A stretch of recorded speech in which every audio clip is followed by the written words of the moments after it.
guys, welcome to Critical Conversations. I'm one of your hosts for today's show. My name is Chris Hussein.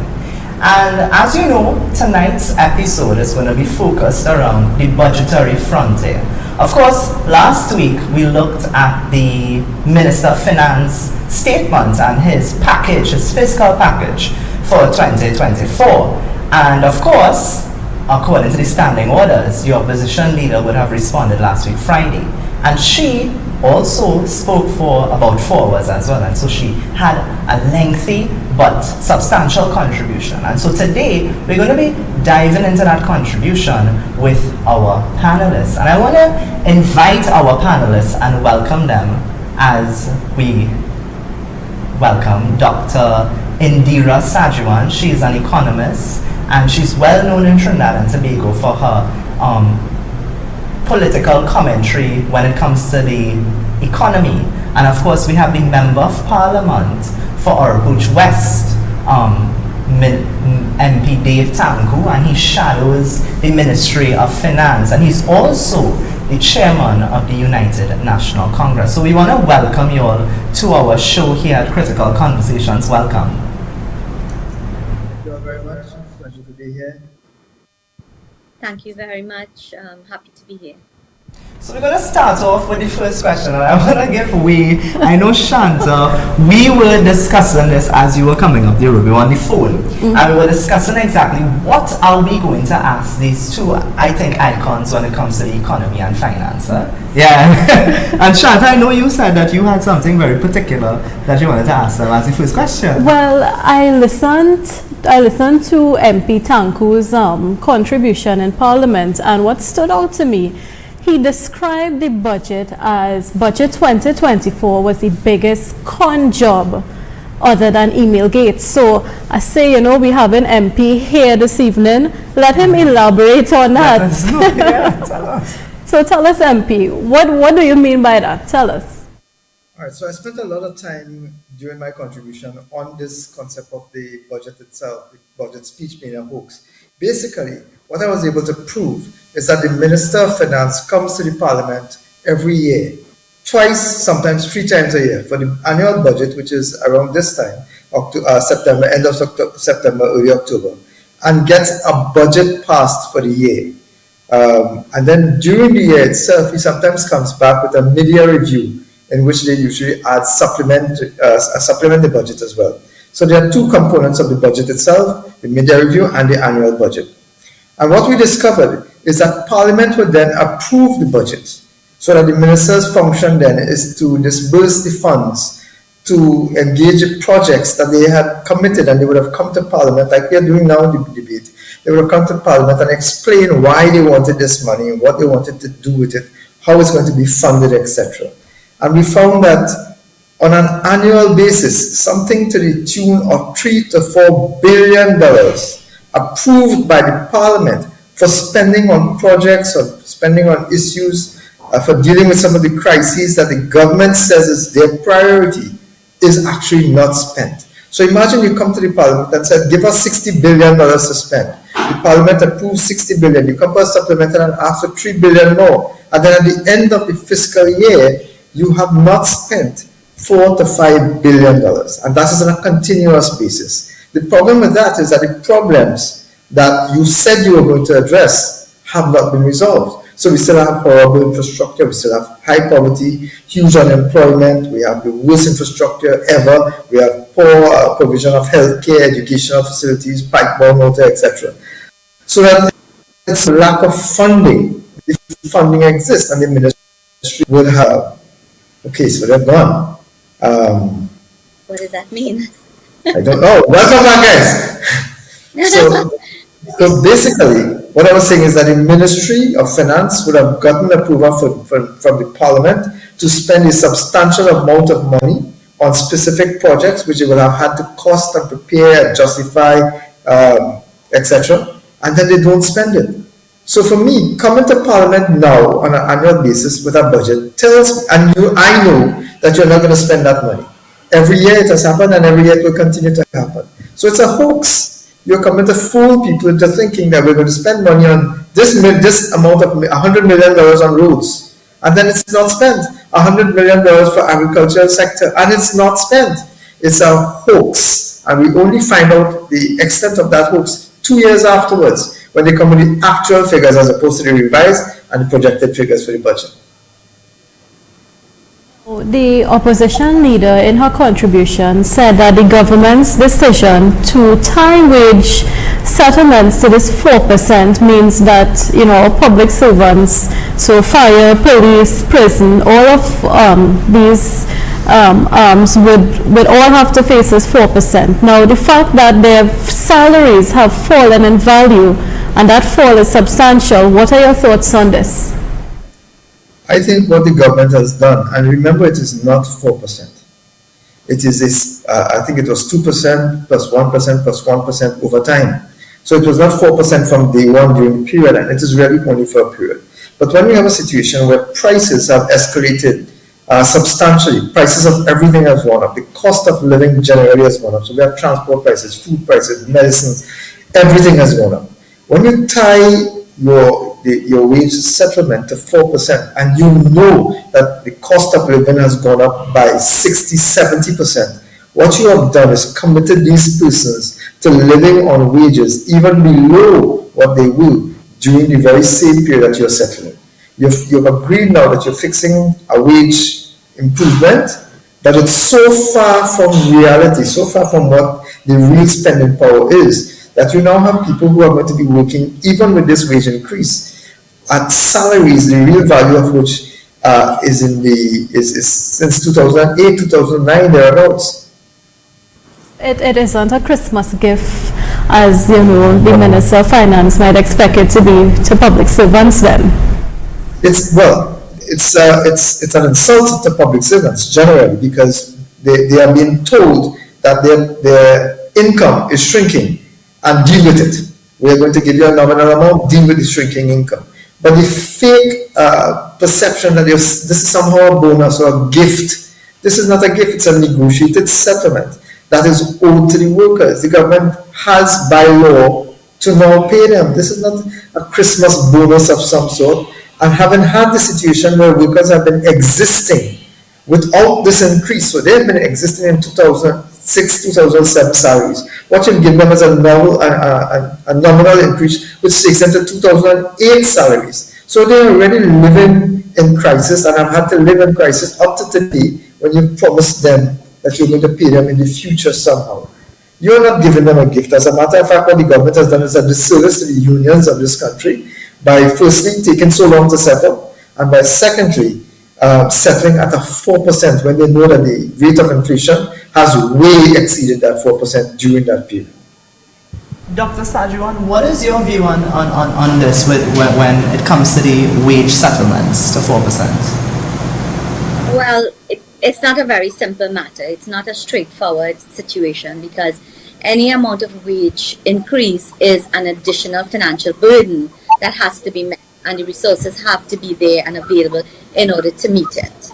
I am in total agreement with what the MP has said with respect to the fact that you have public servants who have been working on salaries negotiated over 2 decades ago, and now they are just being offered a 4% increase, when in actual fact the rate of inflation has increased significantly, especially if we look at the post-COVID environment, what has happened to the price, especially the price of food.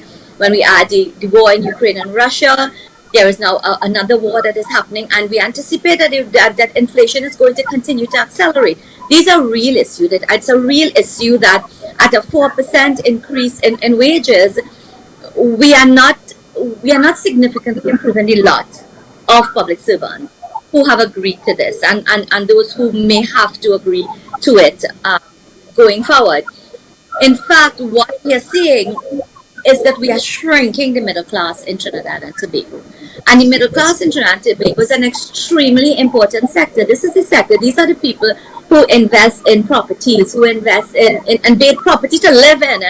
This is not surplus income where they are investing in property that's an investment. This is their homes to live in their first cars, in their second cars for their children, in the education of their children. So this sector, which is generally the largest sector in an economy, has actually been significantly shrinking and more being pushed into I don't want to use the word poverty, but certainly being pushed way below what we normally understand to be the middle class, right? That is fact. That is a reality. And the reality is that this economy of Trinidad and Tobago should be doing much better in terms of offering wage rates that are livable wage rates, wage increases that are commensurate at the very least with the rate of inflation. But on the other hand, there's the issue of affordability. And the reality is that it is not affordable to push the wage bill to that kind of level. It is not it's not realistic to do that because one, government doesn't have the revenues to be able to support that. I mean, look how many years now the government has been trying to settle outstanding payments with respect to VAT, monies owed to contractors, and it simply has not been able to do that. And here, this is money, this is recurrent expenditure, money that has to be found every year in order to meet this increased wage bill. And government does not have it because, I mean, and this is a real long conversation we don't have the time to have, but they don't have it because the economy of Trinidad and Tobago has been mismanaged into where we are. For a country that has experienced the kinds of monies that this economy has, the kinds of billions of dollars that has flowed through this economy, we should be in a position where we can in fact do that, but we are not because what is happening is our revenue streams, especially from the oil and gas sector, is dwindling. It's dwindling largely because production of the primary resource, natural gas and oil, they are declining. And the small window of growth that we are seeing now between last year and this year is not because there has been increased economic activity. It is not because we are bringing more natural gas to market or we are increasing the production levels of our petrochemical plants, but it is largely because of the Ukraine-Russian war that pushed the prices of these commodities upwards, and we are realizing that benefit. It is already short-term in the sense that the price of oil has already started to decline, the price of natural gas has already started to decline. Our supply of natural gas, based on our own reserves, it doesn't seem as if that is going to increase anytime soon. So affordability, therefore, is something that is not there. And then there is the issue in terms of the impact that significant increase in the wage bill could have on prices, which are already out of control because when you increase your wage bill, that is now passed on to production. It impacts everything. So that is now going to be further inflationary. So it is a balancing act.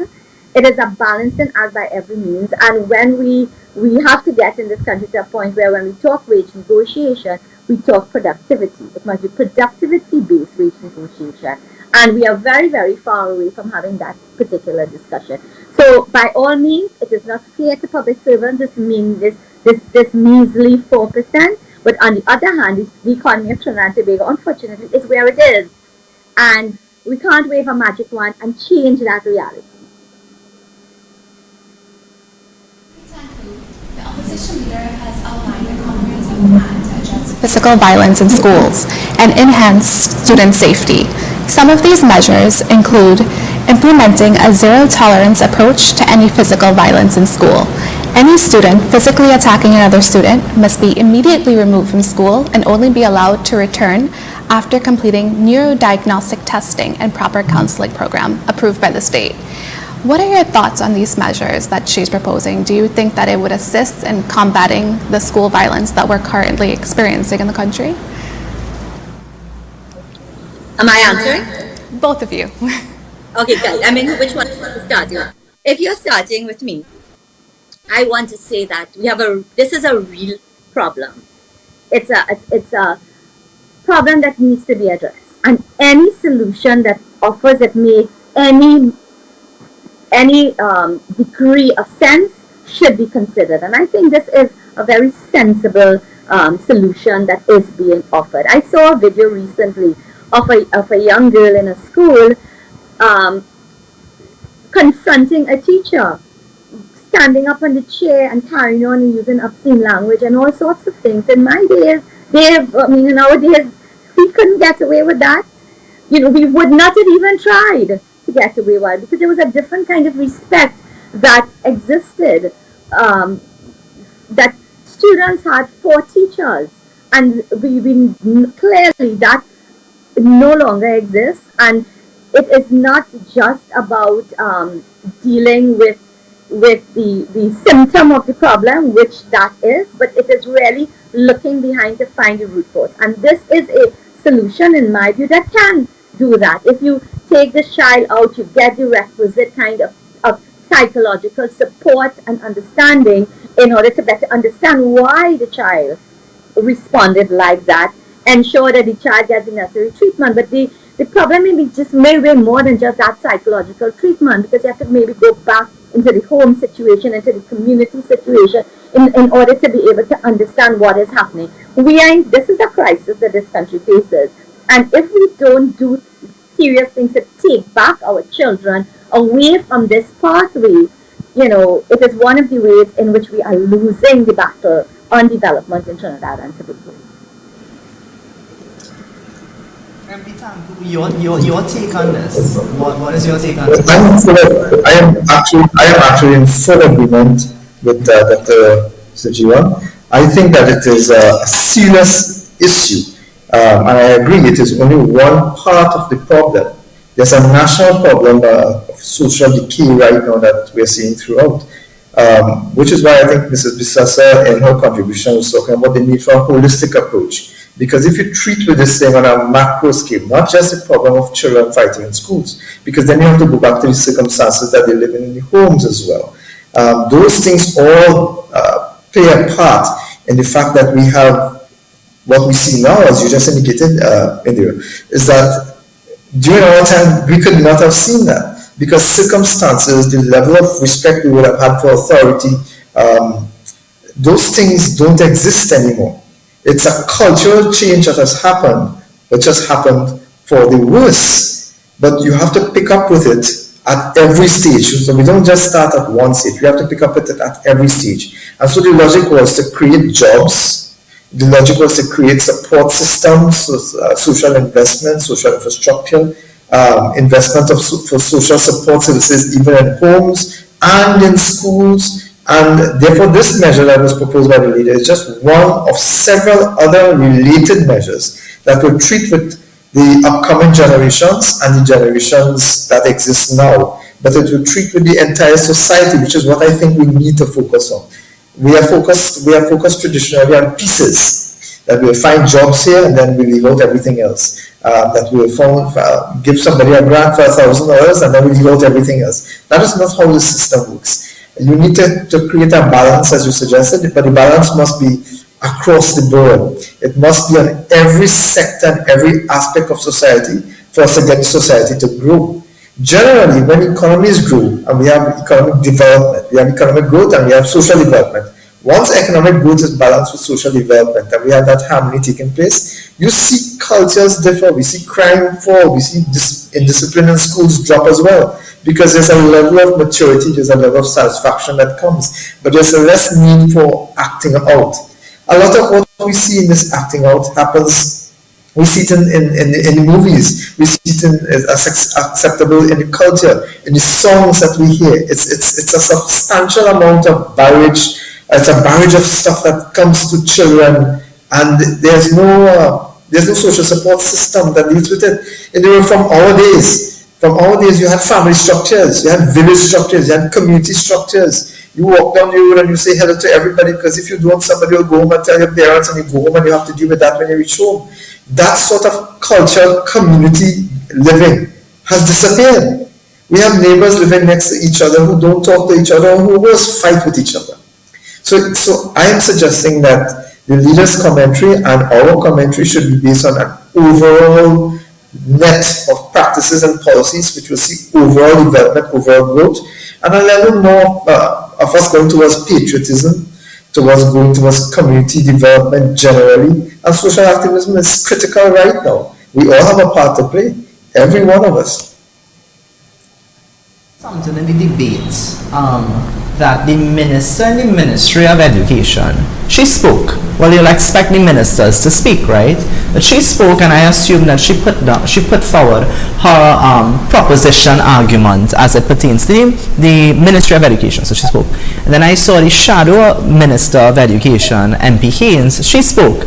Interestingly, the following day, the Minister of Education now comes back. Do we usually see that two ministers speaking and the shadow in the middle? What was your take on that in terms of the debate of a budget debate? I found that to be a sort of sandwiching, if I'm not mistaken. What did you think about that? Well, I'm if not I, aware. Sorry. Go okay. ahead. Yeah, so if I may, what usually happens is because they are both elected members of parliament, they would speak not just from the ministry portfolio, but from the constituency portfolio. So historically, that has happened. Over the last couple of years, we have had two ministers of education and they have both spoken. What tends to happen is the junior minister will speak broadly on her constituency. The senior minister comes afterwards and she will speak to policies, etc., with regards to the Ministry of Education. In practice, in reality, in practice, the minister, the substantive minister, should be the one who should have come first so that we would have been allowed some level of true debate.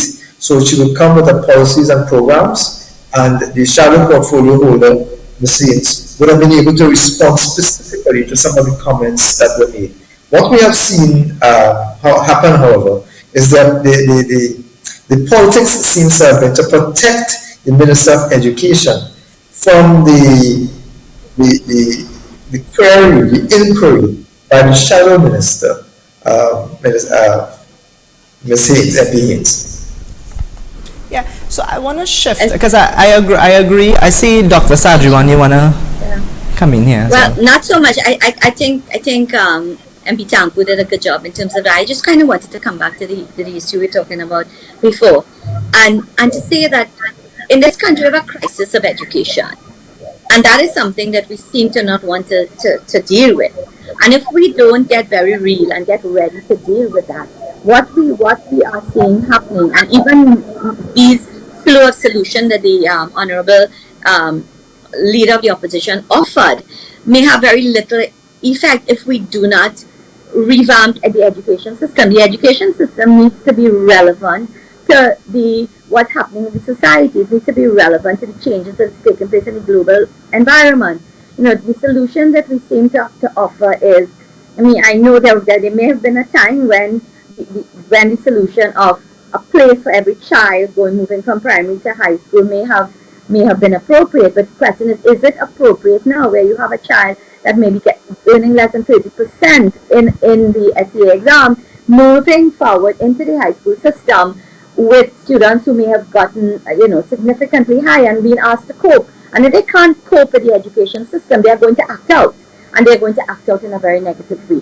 Formal education, as we know, is not for everyone. Maybe we need different types of parallel education system where we channel those who are not so academically inclined into areas such as trade, which are very, very good pathways that can lead to very successful jobs, earning significantly, in some instances, more income than those of us who go a career path and even reach a level of PhD, honestly.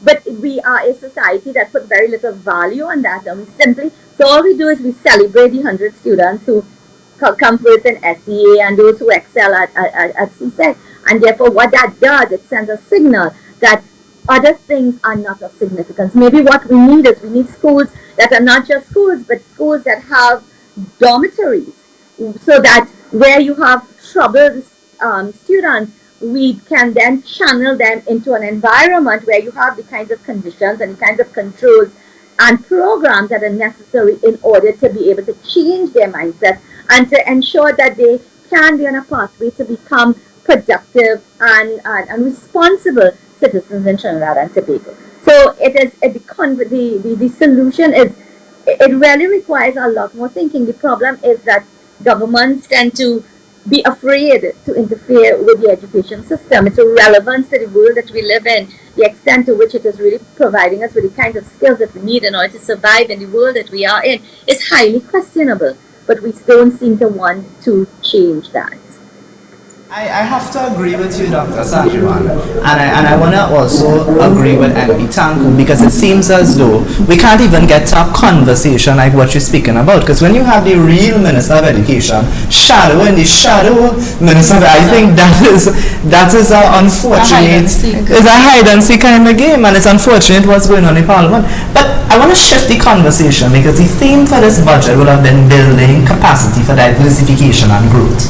And the opposition has critiqued the government for the lack of progress in the agricultural sector.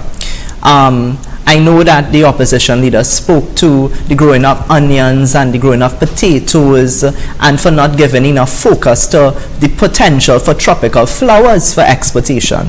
I want to start with MP Tancoo. What is your opinion on these proposals put forward by the opposition leader where it pertains to exportation and within the agricultural sector? And do you agree with the criticism that she is given to this government in terms of they have a really falter when it comes to the agriculture sector?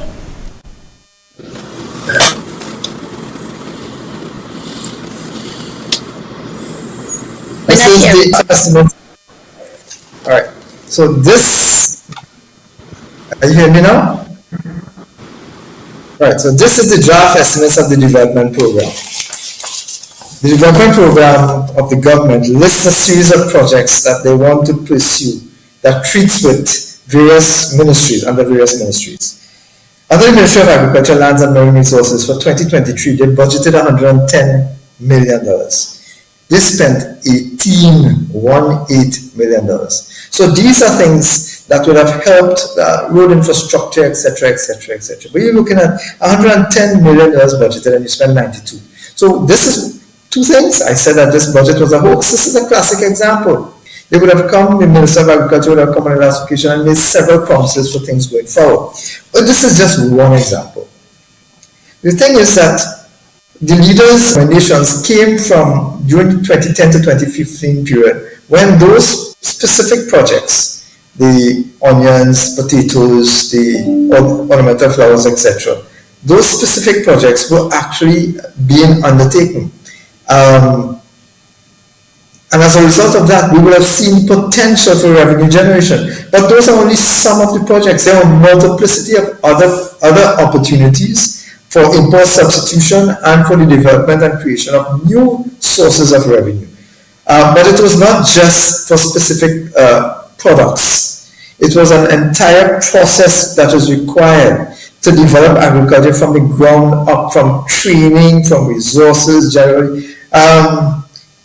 Ms. Sagewan has been speaking about this for quite a bit, so she might be the best person to treat with this, to respond to this particular instance, in this particular instance. So I will defer to her now while I go and get my extension cord to plug in back my laptop, which seems to be committing a little suicide here on me. So I will be back in 1 second. Yeah, but Dr. Sagewan, MP is correct, because I remember through your Facebook page, you communicated with many of the citizens as it pertains to grow box and how agriculture could be used for sustainability and food security, and you spoke a lot about that at length during the pandemic.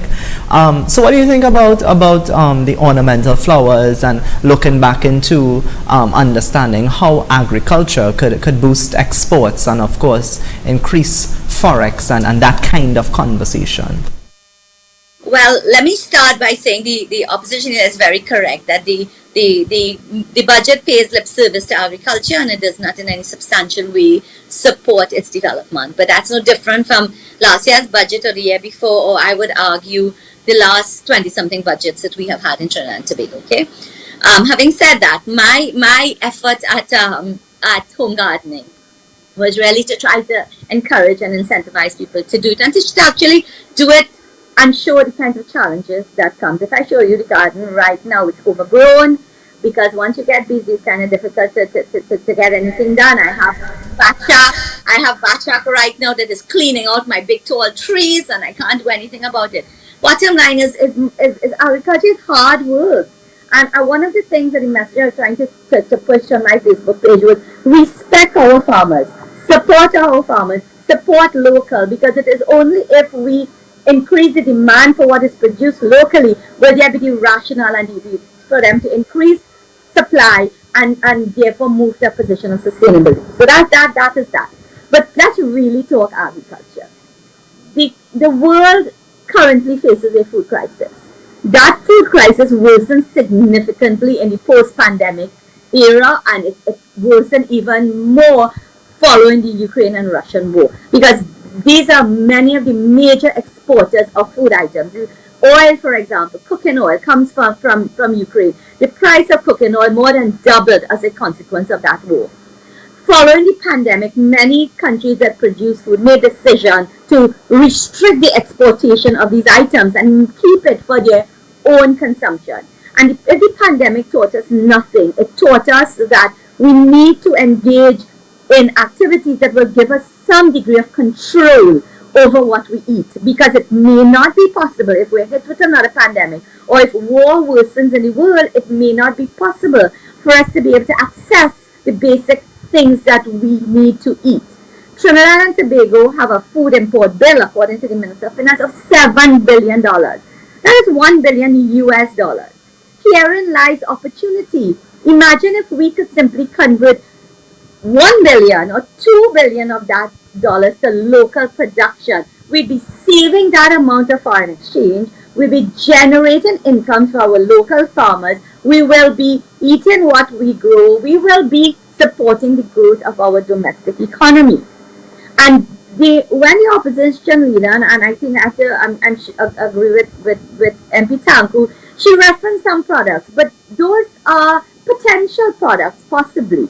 It is not necessarily the entire gamut of what you probably will look at, or may not even be the ones at this moment in time. If you do a deep analysis, it may not even be the one that you may want to focus on for production and output. And we may want to look at more value added in terms of manufacturing. There are so many different ways that we can go. But if we are serious about food security, and the minister spent a lot of time in this budget, as he did in the last 7 budgets, talking about food security, then how in God's name do you only allocate $1.4 billion to that task? 90% of that money goes to recurrent expenditure. And MP Tancoo quoted from the expenditure sheets and explained that even the little bit that is allocated to development did not get spent last year. So that you did nothing then, because if you don't expand the infrastructure for a sector, then your means to grow it is simply not there. Okay? So if it didn't happen last year, what is there now to tell us that it will happen, because the allocation this year is marginally higher than last year, but there is very little that encourages us to believe that it will happen. Last year, the minister added on a $500 million to agriculture. He says in order to incentivize agriculture. We don't know what happened with that money. I mean, we don't know. There were no transparent mechanisms that were used in order to be able, for us to be able to understand and analyze if that money was spent, where that money was spent. He is speaking in this budget of an additional $400 million, and he tagged all of them onto some micro-enterprise projects. But that does not get us to food security. It does not at all get us to food security. In Trinidad and Tobago, we have the capacity in many areas. Cocoa is one of them that we have been talking about forever. We have comparative and competitive advantage in the fact that we have what is called fine flavor cocoa. Any amount of cocoa that we produce, we can sell it to the world because of the nature of the cocoa that we produce. But when you look at the figures, look at the review of the economy and look at it this year, last year, and what you will see is that the production of cocoa has been declining. We used to produce about 36,000 tons in the 1960s. We are now producing 8.5 kilograms. It can't be kilograms, right? It's just a very, very small, a minute amount. And it is declining. So where is there's an understanding, there's a verbalization that cocoa is this major product in agriculture, but it is not being backed by the kind of governmental support in order to take it forward. I heard the Minister of Trade speak to the fact that a grant is going to be given to the Trinidad and Tobago Chocolate Company. This is a company that got a huge grant from the European Union in order to set up a chocolate company. But if your supply of cocoa is declining, wherein lies the linkage between the input into this chocolate company and giving the grant to the chocolate company and producing an output that you can sell? There is an absolute disconnect. We could talk about scorpion pepper, Trinidad and Tobago. And mind you, I'm not an agriculturalist, I'm an economist who understands development, and I could speak to agriculture in the same way I could speak to tourism or manufacturing or any other sector. So they don't think I could go and grow cocoa, or I could go and do scorpion pepper or any of those things, right? As has been proven by my people God. But if we look at scorpion pepper, right? We used to have the hottest pepper in the entire world. Scorpion pepper is a high-end pepper which we could be not necessarily selling the raw pepper. We could go into some processing. We could process it into flakes, into powder, and we can sell it to the world at premium price. But you know what? It's no longer the hottest pepper in the world. And you know why? Because government failed to protect that IP, the intellectual property. Scorpion pepper was developed in Trinidad and Tobago by Kariri. We failed to protect the IP. Carolina took the DNA of the scorpion pepper and produced the Carolina Reaper, which is now the hottest pepper. It's not the hottest pepper in the world because they then modified that DNA and create another one that is now the hottest pepper in the world. We still have about 3 or 4 of the world's 10 hottest pepper. So pepper is clearly a place in which we could produce good hot pepper. We have a thriving pepper sauce industry where we sell pepper globally. However, the pepper mash that is used in manufacturing of the pepper sauce, with the exception of a few places, one of them being Bertie's pepper that uses local pepper, we import the pepper mash from Latin America. All of the local chocolates that you consume, the Charles chocolate, etc., is based on imported chocolate, I can't remember now. Because our cocoa is very specialized. I could go down the chain. We could talk about bees and honey and all the derivatives of that. We could talk about the fact that Trinidad and Tobago has the capacity to produce superfoods. You all know what superfoods are. Superfoods are things like ginger, moringa, soursop. That's just 3. And these things, they call premium price on the international market, both in their purest form as well as in their value-added form. What is happening? Where are the initiatives in terms of supporting the development of the farms or the greenhouses in order to do that? And we haven't even spoken about the linkage between agriculture and climate change, which necessitates shifting totally away from traditional forms of agriculture towards technology-based and technology-driven agriculture. We could talk about the disconnect between the agricultural sector, the farmers, and the Agricultural Development Bank that is supposed to be the development bank to support the farming community and the extent to which it is failing it. We could talk about the disconnect between AMDEVCO, which is the marketing arm to help them support, develop and export, and the extent to which it is failing it. But we are talking food security. But Dr. So Sagewan, unless we can align all of these things and get all of them working in the same direction, next year will come. We will hear lots about food security again and very little in terms of the movement because the agricultural sector actually declined in 2020.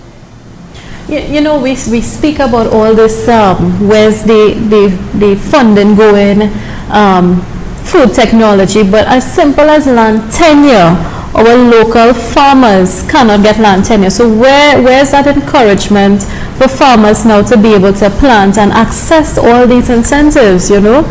But go ahead. I wanna bring up an interesting point, and as Dr. Sagewan is speaking about cocoa and pepper, I don't know, you would recall as well, and MP Tancoo, I'm sure you might recall, even Dr. Sagewan, you might even recall this, but it would have been the budget before the general election in 2020. I think that was 2019.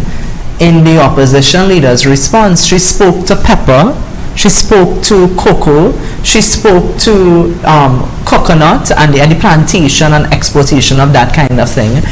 Is it, MP Tancoo, that the government is bent on not taking any advice from the opposition? Because it seems like we had this conversation before in 2019.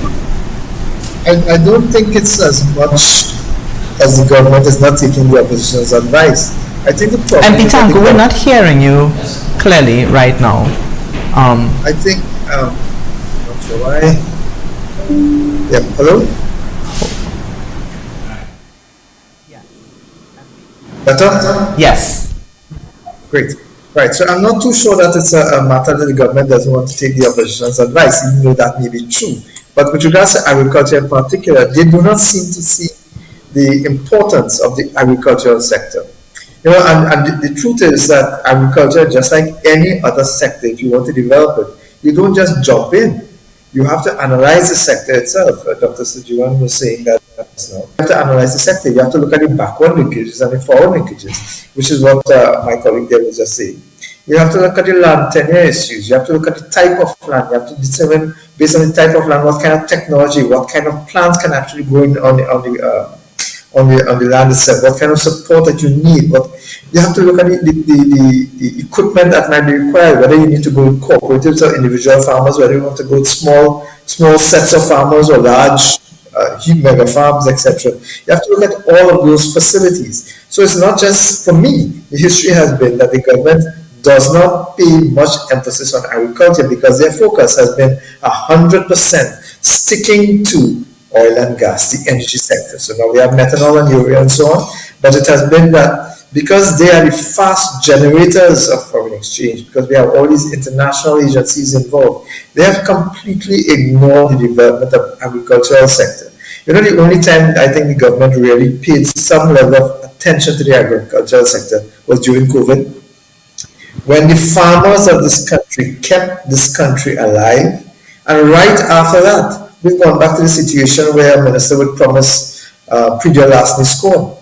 He would promise the dredging and clearing of river courses and drainage works. And it doesn't happen. So we are right back now, after the use of the farmers and the recognition of how important the farming community was in Trinidad and Tobago, after recognizing their capability and capacity for feeding the country, we've gone right back to ignoring them completely.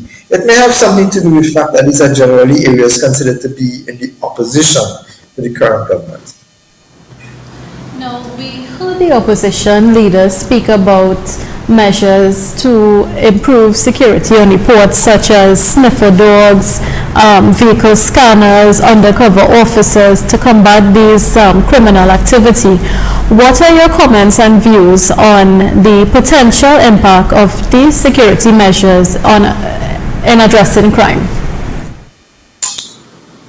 So if I may go first. The fact is that we have open borders. We have the most porous borders possible. This is the worst it has ever been.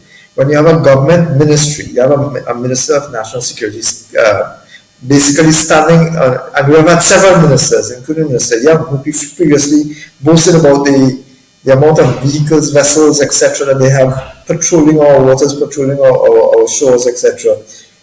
And we have thousands and thousands of illegal Venezuelans coming in. We have thousands. So that border is wide open. When you have those things happening, you can put as much precautions as you want on the existing ports, the valid ports. You can put the sniffer dogs, you can put the scanners as much as you can. And the ministry has been talking about that side of it. They have been paying a lot of emphasis, a lot of lip service, not emphasis, but a lot of lip service on the provision of scanners and how useful the scanners will be to pick up guns and drugs, etc., etc. But when you have open borders, when human beings, we have human trafficking coming into this country, we have thousands of persons who are proof that the borders are open. And you think that these are just individuals coming in? That is, so the emphasis is on twofold. It has to be on policing the local ports, the actual ports itself, providing them with sufficient equipment and resources and infrastructure, but it also has to do with treating the illegal activity seriously. with paying a lot of more emphasis on protecting the borders of Trinidad and Tobago. So the illegality that is taking place now ceases, because it's guns, it's drugs, illegal products, illegal cigarettes, illegal medication. There's a lot of things coming into Trinidad and Tobago on the basis of open borders, and the government is paying no emphasis towards treating with those crises. As a result of which these things will only become worse, because the criminal element is maximizing access to Trinidad and Tobago as a transshipment point for all manner of things. I think that the leader's presentation focused on both, a marriage of both, a marriage of treating with the existing ports, the valid port system that we have, and what is required to treat with those ports of entry, and the illegal ports as well, which is what she would have identified a series of anti-crime measures which would treat with those kinds of issues, border protection specifically. Dr. Sagewan, if you may, comment on. Yeah, small comment, because I don't claim to be an expert in terms of what the solution to crime is, how we solve it, but it is certainly a dire circumstance. Certainly we know for a fact that guns and all sorts of things come through our formal courts, so that we need to do something about it. And anything in addition to what you don't have is worth attempting. So that is the first thing. The second thing, in terms of the porousness of our borders, I know this is not, it may not be what you want to consider, but we have a situation of, as MP Tancoo said, we have porous borders, and through those borders, all sorts of things are coming through. In terms of may possibly many human elements who are engaging in the issue of crime. We have a serious illegal immigration issue, migration issue in Trinidad and Tobago that we are not addressing. And I was on a program with the current Minister of Energy, who simply basically, in my view, threw his hands up in the air and said, well, I can't remember which year it was, we registered Venezuelans coming in, and that's it. But what are we doing, what are we doing to police that? I mean, I'm sure we don't have an official number, a real number, in terms of the number of immigrants that are in Trinidad and Tobago, where they are, what they're doing. Nothing is being done in order to streamline them into the formal economy, to contribute to our things like our NIS, to make our NIS contribution, because that is, as we all know, that is a challenge that we have. We need to increase the number of persons contributed. We're not talking about the strain on our social system, like healthcare, for example. I've gone many times to the healthcare system, and I'm hearing a lot of language that is not English around me. And this is real, it is happening, and it is a problem, because we as a country, we're failing in order to be able, in order to formalize it and bring these people into the mainstream of our economy, and ensure that they too abide by the rules and laws of Trinidad and Tobago, as you and I are expected to do. Okay, so, and I think therefore crime is a real issue now. I'm an economist, and my major concern is the impact that crime is having on the productive sectors.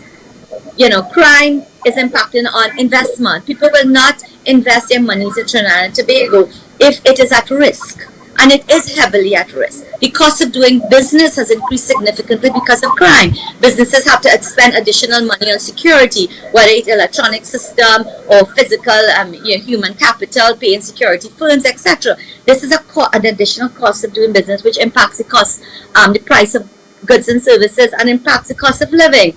If we look at tourism, our major source markets, the United States, Canada, they have all put out advising their citizens not to come to Trinidad and Tobago because of the crime situation. So, and therefore, when the minister talks about tourism in his budget as an area that we want to focus in on, it's a joke, because tourists will not come if you don't fix your crime situation, because they are not going to come in an environment where their lives are going to be at risk. And nothing is being done in any substantial way except throwing money after the problem. And we have seen year after year where national security gets the largest chunk from our national budget, and the crime rate, homicides continue to increase. runaway crime. We as citizens, we live in constant fear. You go to night, sleep in the night, and you live in fear. The slightest noise you have, you wonder what is happening. Where I live close to a river, and the other night, I look through my window and I'm seeing all these lights are flashing, and like cutlass chopping, and I got so scared.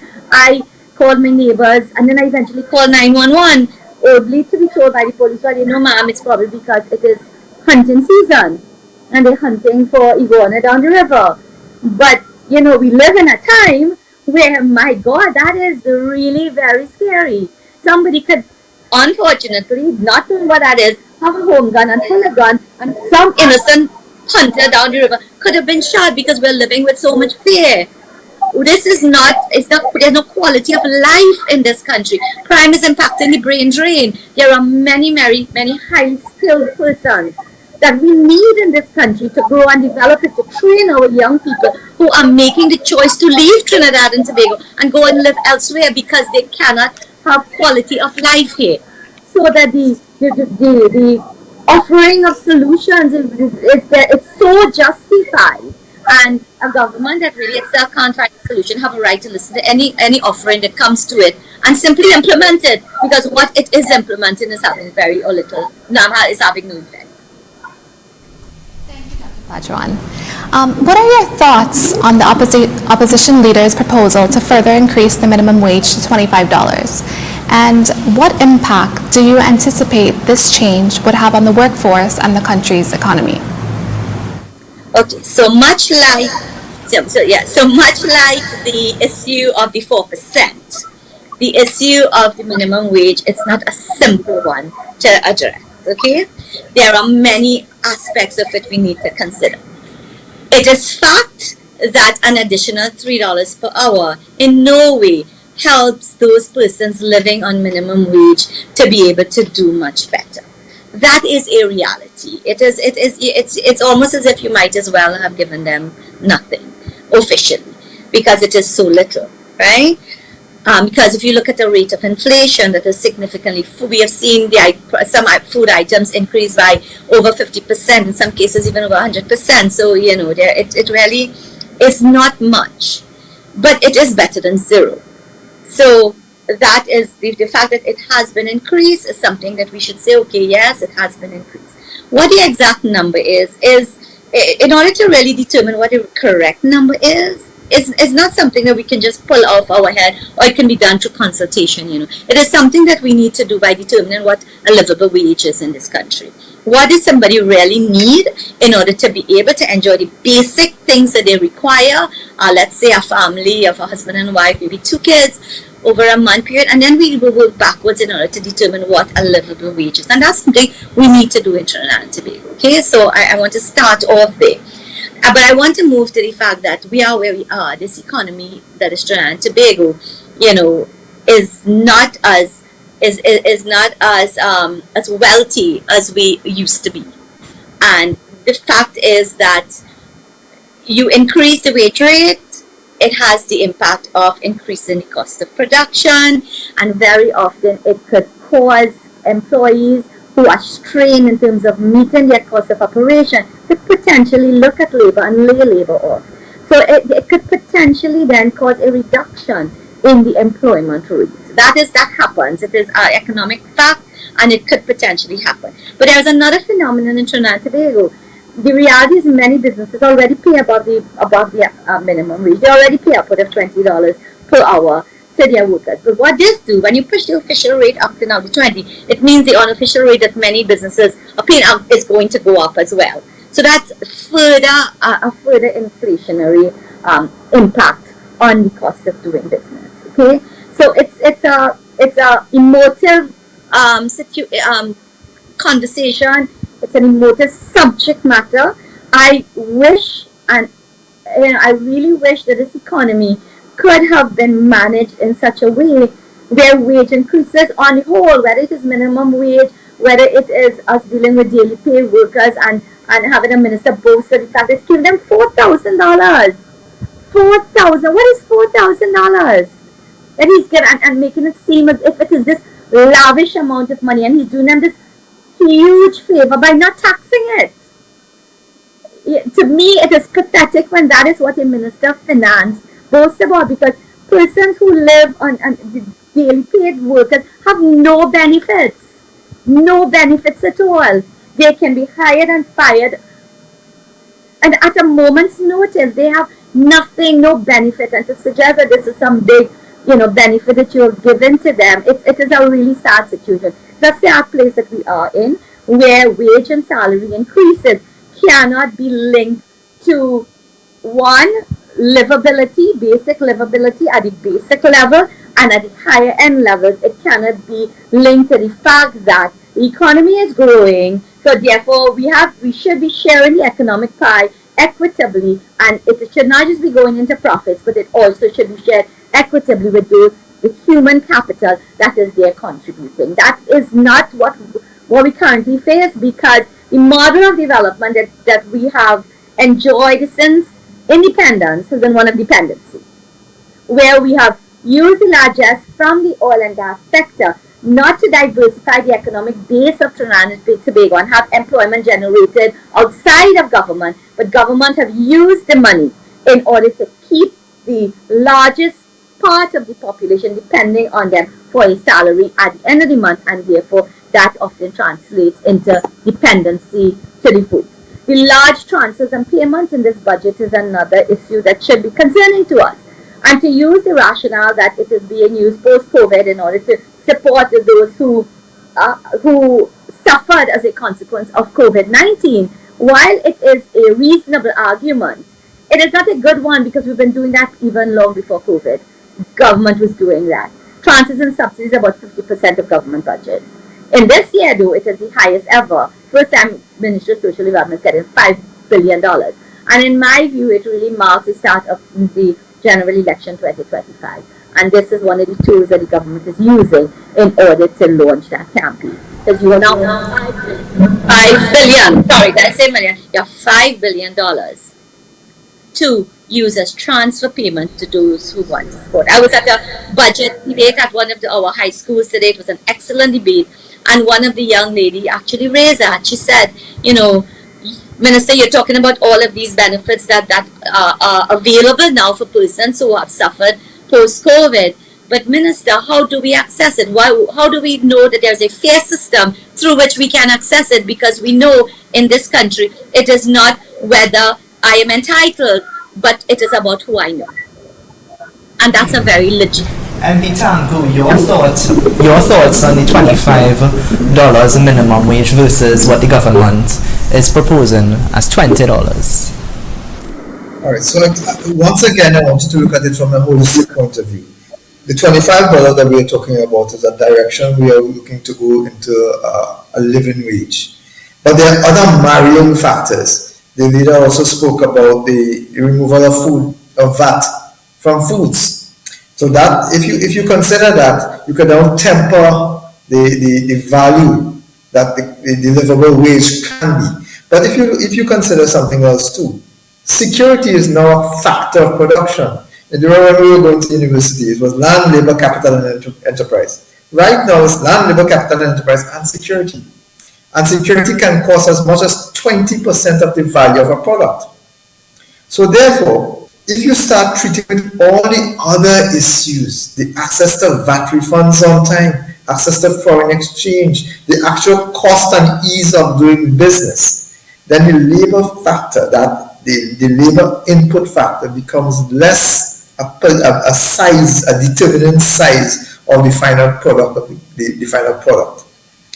I'm not sure I'm explaining it the way I want to explain it, but it's a bigger pie. Right now, the labor cost seems like the biggest factor, because you now have to add all of these other factors, which should not be as significant as they are in determining the price of a good. They are significant now because not enough is being treated with it. But I want to add something else too. The Minister of Finance said that there was $10 billion in a tax deficit. There was a $5.2 billion that the procurement regulator had indicated was lost in corruption because of the absence of the procurement legislation. A lot of those things, if they were treated with, will allow there to be sufficient finance and money in the system to facilitate a working wage, which is a real value of a working wage, which may not necessarily be $25 and $30, and it may be less, but for that to happen, the other costs facing the worker must drop. And until that happens, until we treat with security properly, until we treat with VAT refunds properly, until we treat with access to foreign exchange, until we treat with access to food, the removal of the food, the VAT on food, etc., those things will mean that we have to push the nominal value, which is the $25 and $30. We have to push the nominal value higher in order to accept to maintain a proper real wage rate. So my argument with this thing, based on the suggestion as well, is that several other factors that need to be addressed. And if those are addressed, then the nominal increase would not need to be as sizable as it is required now. It is required to be sizable now because the other parts are not in tandem. There is likely to be an inflation effect of the increase in the wage rate unless the government bites the bullet and treats with all of these components, the VAT, the foreign exchange, the crime, the corruption. Unless they treat with those things, we are going to have some serious issues where even with the nominal increase inching up, it will not sufficiently benefit the persons who are supposed to benefit. Bear in mind too that the minister said there's 190,000 persons who will benefit from this $3 increases. So by his calculation, there's 190,000 persons who are earning minimum wage. And if you do that math, minimum wage, living on minimum wage means barely making things work, barely making ends meet. In fact, there were a couple of surveys, I referenced a couple of them, in which people, 1/3 of the population was saying that they were living day to day. They had no idea where their next needs were coming from. And this is not even COVID, this is now. So I am of the view that we need to do something about the nominal rate, the nominal wage, as well as doing something more practical with regards to getting a real wage into a situation where we have a living wage. Right now, we do not have a living wage. We have the working poor and we have the middle class that has basically disappeared. What we have are those who are on the upper scale and those who are on the lower scale. The middle class has been pushed downwards. The small business owners, as Indera was saying before, those have been pushed aside and pushed down in preference for the conglomerates who are doing the same kinds of businesses that these small and medium-sized businesses are doing. So we have a crisis, we have a polarization of the economy, which will come back to bite us badly in the future. We have a polarization where we have the very large mega corporations that are doing everything, and the very poor who are serving those corporations, those conglomerates. That is not a good balance. We have 91% of the businesses in this country, small and medium-sized businesses, and they employ a substantial amount of persons. We need to get those substantial amount of persons into the national net for taxes, etc. We need to get them involved as well. But it's a wider perspective, and I really don't think that this government, 2 years before an election, is likely to make any real effort to make any real change, and therefore we can continue to expect that things will not get better. They will continue to worsen, unfortunately. Well, there you have it, Trinidad and Tobago. This was a very interesting conversation. I want to firstly thank our panel, Dr. Sagewan and MP Tancoo, for taking time out of, I know that the budget is still going on in the lower house. I know you all have to go to Standing Finance Committee, and so that time there that you have taken to come here, we're really grateful. And Dr. Sagewan, every minute we turn on the television to look at any budget, conversation, she's on it. Yes. You know, so we're really, really grateful and thankful. So Shanta, what do you thought about this conversation so far today? This was the opposition leader's response. I think this show this evening, it really, it was refreshing to have MP Tancoo and Dr. Sagewan on. They brought us into the reality of the budget. Yeah. You know, we heard the Minister of Finance bring this budget, but we heard the reality of all this talk. And at least we heard it from the experts. Yeah, they brought so much clarity to this whole budget debate and contribution of the opposition leaders and her holistic approach. Mm-hmm. You know, it's very insightful, and we want to thank you for taking the time to join us. We really appreciate it. And guys, we want to tell you all that stay with us. continue to post, to share, to comment, to like, share our live. Please, we're trying to reach a wider audience with our critical conversations. And for some of our new members who are viewing, we appreciate all of the feedback that you give us, and we're really trying to improve the show. So until next time, this is Critical Conversations. Good evening. Good evening.